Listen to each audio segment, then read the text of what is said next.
Narito na ang balita mula sa GMA Integrated News.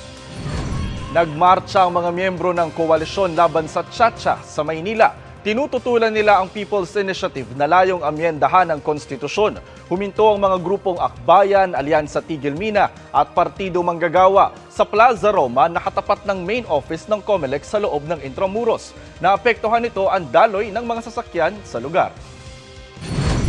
Narito naman iba pang balitang binabantayan ng GMA Integrated News. 43 Chinese at isang Vietnamese na sangkot umano sa iligal na pogo nakatakdang ipa-deport ngayong araw. Sa Super Radyo DZBB, PhilHealth bukas sa panawagang suspindihin ang premium payments para sa minimum wage earners. At ulan sa ilang bahagi ng Mindanao at Metro Manila dulot ng easterlies ayon sa Pag-asa. Para sa mas malaking misyon at mas malawak na paglilingkod sa bayan, ako po si Jonathan Andal ng GMA Integrated News, ang News Authority ng Pilipino.